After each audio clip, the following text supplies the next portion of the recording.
Middle Ages entices. No smartphones, offices, and ads on every corner. Only exciting crusades, clean air, and rich social life. But what exactly would happen if you traveled back in time? Let's go there together. Fasten your seatbelts. Little historical background. Middle Ages started from the fall of Western Roman Empire in the 476 AD. They ended with the fall of Byzantine Empire and at the start of Renaissance, around 15th century. 1,000 years of fun. America was discovered, Crusaders went for Jerusalem, Vikings raped Europe while plague raped practically everybody. Most people think that only noblemen lived decently and that common people were cucked, but we will use another approach. Let's assume you're a typical English knight from Crusaders' times whose life must be full of magnificent adventures. Your day starts at 5 AM, you're having breakfast and start training. If you're a real knight, you would of course almost sleep in your armor.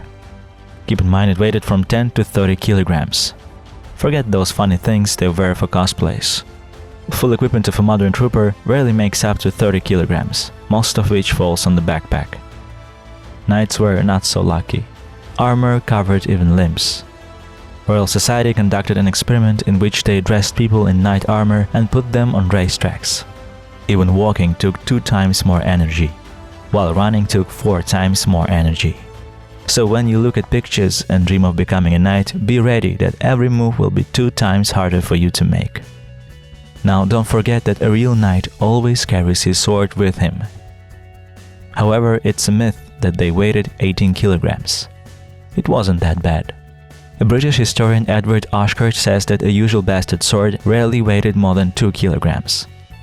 Which is quite reasonable, because you have to start to learn sword fighting from the earliest age.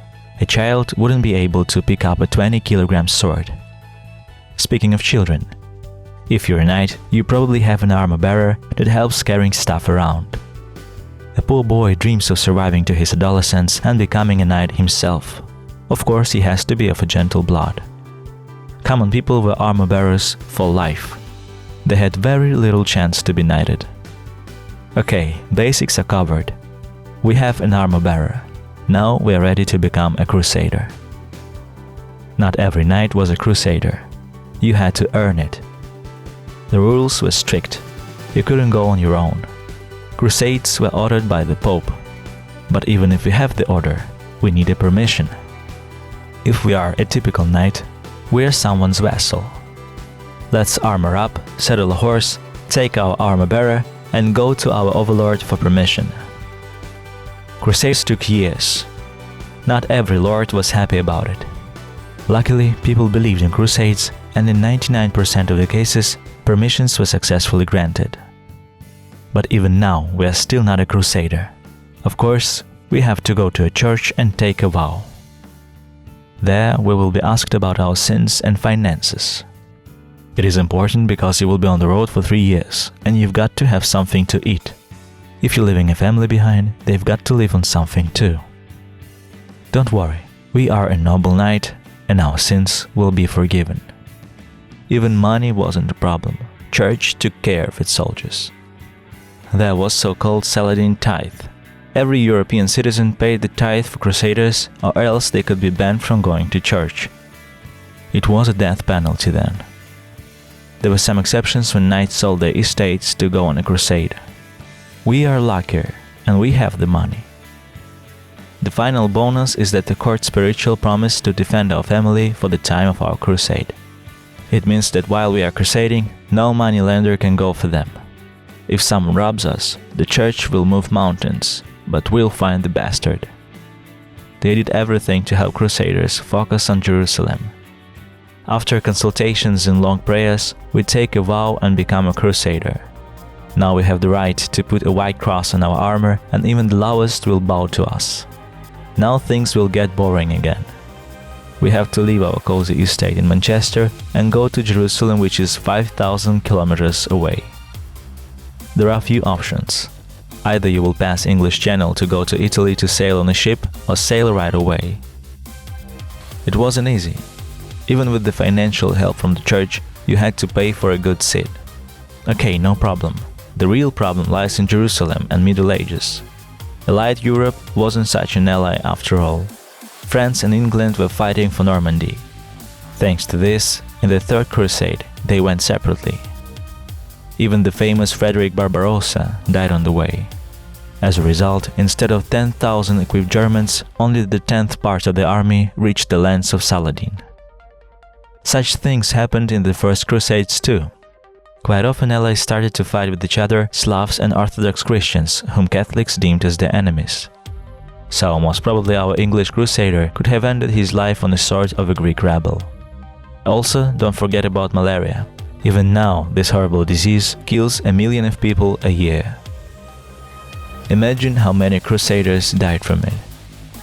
The son of Frederick Barbarossa, Duke Friedrich, who at least managed to reach Antioch, died from malaria as every 10th crusader around him. Shortcomings also took its toll. Dried fruits and dreary diet led to another horrible illness, scurvy.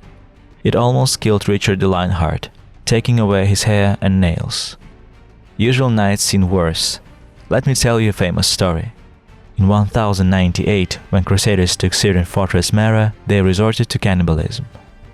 And don't get me started on such banal things as dysentery. Just remember the story of French King Louis X. He suffered so much that they cut the rare part of his pants.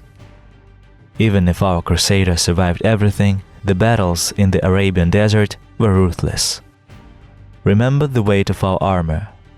Now imagine it's 104 degrees Fahrenheit, while you are being attacked by the fiercest enemy, those who embrace another religion. There were no Geneva Conventions and human rights. Human life costed nothing. People were burned and tortured in the cruelest ways. To these days, historians cannot count the number of died crusaders. Even from the most successful crusades, only 2/3 went home. The worst of them, like the Second Crusade, European armies were almost completely destroyed. The chances to come back home were 30% at best. Then you had to recover both psychologically and physiologically for a very long time. And there were no trophies. Sacred relics were given to church. Saracens and Turks had nothing else to offer anyway. Most often the church ceased to provide help and crusaders had to survive on their own. However, there are some good news. A returned crusader glorified his home. Even the next generation wore the title with pride, which helped to find a job or marry a wealthy girl. So, every time you dream of becoming a crusader, don't think about the battles. Think about the smell in the tents where everybody showered for the last time in Europe, while half of the people suffers from malaria, dysentery, and other joys of life. Now think about the little chance you had to return home and ask yourself a question. Is it better to watch videos on YouTube, sitting in my cozy room, or going for the night fights? Let me know what you think in comments. See you soon.